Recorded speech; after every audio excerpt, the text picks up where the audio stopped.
मेरी गली में कुछ डॉग रहते हैं, मैं उनको खाना पीना देती हूँ। एक हफ्ते तेज़ बारिश होने की वजह से कुछ घंटों के लिए मैंने उन्हें अंदर बेसमेंट में आकर रख दिया था ताकि उनको ठंड ना लगे। तो बाकी के बिल्डिंग वालों ने हल्ला मचा दिया और उन पर पेट्रोल डाला और कहा कि जान से उनको मार देंगे और झूठ बोलने लगे, जबकि ये डॉग इतने वफादार हैं, शांत हैं और बहुत प्यारे हैं। गुरुजी, फिर इनसे इस बात पर बहस की वजह से सबने मुझे भी टारगेट बनाया और उल्टा कंप्लेंट लिखने चले गए और झूठ बोलने लगे डॉग्स के नाम पर। गुरुजी, क्या किसी प्राणी के प्राण की रक्षा करना गुनाह है? और इंसान ईगो में आकर कब तक हम जैसों को टारगेट करता रहेगा? मेरा इंसानियत पर से विश्वास उठ चुका है। मुझे कृपया बताएं कि ऐसे गलत काम करके उल्टा झूठ हमारे गले डालने वालों लोग दुश्मनों से हम अपने आप को और अपने परिवार को कैसे बचाएं, कैसे सुरक्षित रखें? क्या नाम है? सुष्मिता, न्यू दिल्ली। सुष्मिता, खुश रहिए। सब तरह के लोग समाज में हमेशा रहते हैं। अब अगर विश्वामित्र जी आए थे दशरथ जी के दरबार में राम और लक्ष्मण जी को लेने के लिए, तो इसीलिए तो आए थे कि वहाँ कोई ताड़ का वो यज्ञ करने बैठ रहे हैं तो उसमें मांस के टुकड़े डाल रही हैं। कैसे प्रसंग हमने देखे हैं कि जो राक्षस गण हैं वो यज्ञ को नहीं छोड़ते। ये तो साधारण सी सामान्य सी बात है। ये बहुत ज़्यादा, ये तो बहुत जल्दी मनुष्य योनि में आए हैं, पशु योनि से अभी शीघ्र आए हैं। मनुष्य अगर 10, 20, 50 बार, अगर वो बहुत श्रेष्ठ है तो 1-2 बार में भी मुक्त हो जाता है, लेकिन कई बार 10, 20, 50 बार जो मनुष्य के रूप में आ चुका है उसका जीवन मैं अधिक परिमार्जित होता हुआ देखता हूँ। जो सीधे सीधे पशु योनि से ही मनुष्य में आता है उसके अंदर पशुता छिपी रहती है। तो जैसे कुत्ता कुत्ते को देख करके परेशान होता है, ऐसे वो इंसान रूपी कुत्ता कुत्ते को देख करके परेशान होता है। मतलब वो है तो इंसान रूप में, लेकिन जस्ट अब एक कुत्ता चला, एक कुत्ते को लगा कि मैं चुनाव लड़ूं।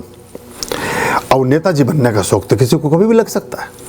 अब वो उसने सब में डिक्लेयर किया कि मैं जो हूँ इस योग्य हूँ कि मैं चुनाव लड़ूंगा और मैं नेता बनूंगा। तो कभी ठीक है भैया बन जाओ। 2-4 उनके जो हितैषी थे उन्होंने पोस्टर चिपकाए, कुत्ते के गले में फूल माला वाला डाल करके उसको विदा किया गया। अब वो रवाना हुआ कहीं दूसरे स्टेट से, और वो जैसे जैसे धीरे धीरे कहीं पहुँचे, जैसे ही वो दूसरे ज़िले में पहुँचा तो गधे ने देखा तो मुस्कुराया, बोले जाओ भाई बहुत अच्छा, हमने तो बहुत पहले छोड़ दिया ये काम, हम तो इस चक्कर में पड़े ही नहीं।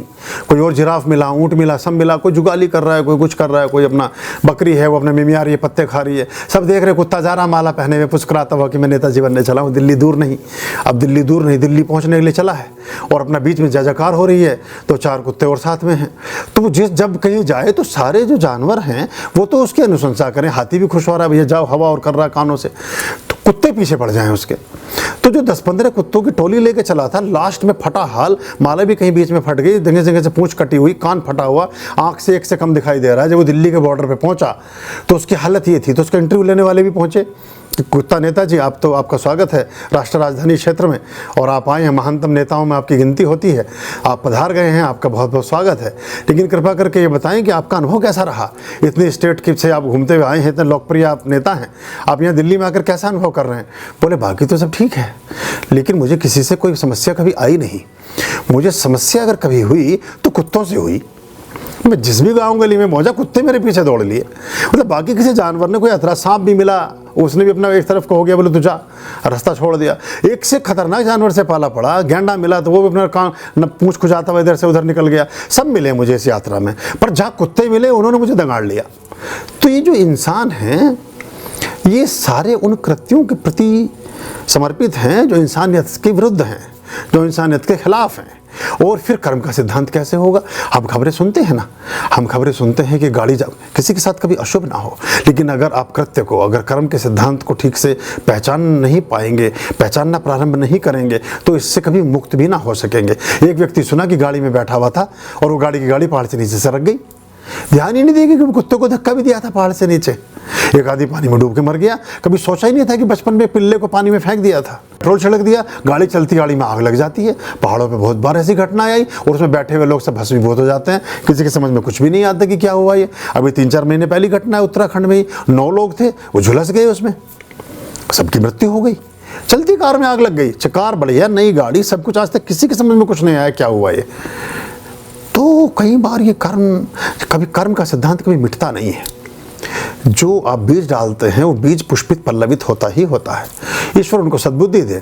और दूसरी बात, शायद आपको जानकारी का अभाव है, बहुत सारे ऐसे एक्ट हैं जिनमें आप इस तरह से इन निर्जीव जीवों के साथ ऐसा नहीं कर सकते हैं।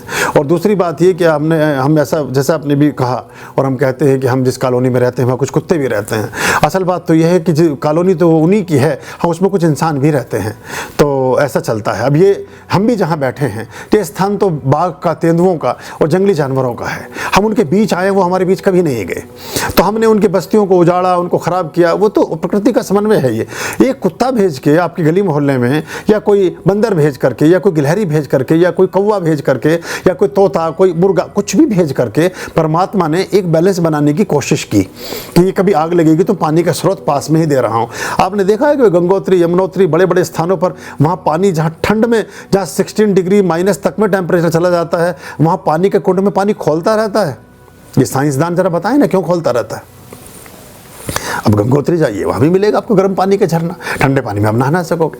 आप गौरी कुंड में जाएं, कैलाश मानसरोवर, वहाँ मिलेगा गर्म पानी का झरना आपको, अद्भुत। जहाँ हमेशा ठंड ही रहती है, जहाँ मई जून में भी माइनस में टेम्परेचर रहता हो, वहाँ गर्म पानी के स्रोत पास में सब जगह मिलेंगे आपको, कहीं आप चले जाए।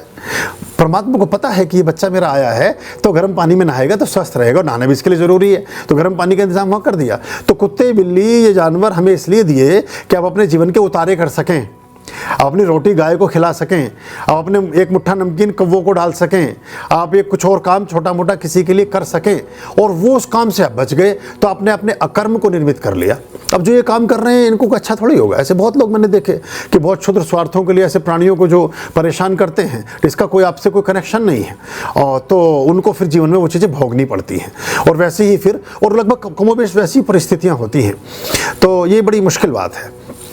और कई बार जो अज्ञात दुर्घटनाएं हमारे जीवन में आ बसती हैं, आ जाती हैं, उनके पीछे भी ऐसी घटनाओं का बड़ा गहरा हाथ होता है। तो बहुत बार मैंने देखा कि किसी ने किसी कुत्ते के कमर में डंडा मारा तो उस आदमी को कमर से रिलेटेड प्रॉब्लम्स मैंने देखी हैं। किसी ने किसी कुत्ते के सर पर डंडा मार दिया तो पता चला उनके कोई संतान ने जन्म लिया, उसके सिर में ही विकार रहेगा, उसका इलाज भी नहीं होगा कभी, क्योंकि वो कर्म, वो उतना बड़ी बात नहीं थी जो आपने की। और जो सक्षम, महावीर का एक वचन है कि कमज़ोर व्यक्ति ही हिंसा करता है, महावीर ये तो महावीर होता है, वो दया करता है, वो क्षमा करता है। तो ये जो हम हिंसा करते हैं ये कमज़ोर लोग हैं सब। अभी भी पर हाथ नहीं उठा सकते, उठाना भी नहीं चाहिए कभी, किसी और को नहीं कह सकते, पड़ोसी से नहीं लड़ सकते, किसी को कुछ नहीं बोल सकते, जगह कुत्ते का डंडा मार दिया। तो ये बड़ा उल्टा पुल्टा सिद्धांत है, इससे हम बचें तो अच्छा है। और ये सब कर्म का सिद्धांत है, ये कहीं से कहीं घूम करके वापस पकड़ता है हमें। अभयां भज रे चित संततम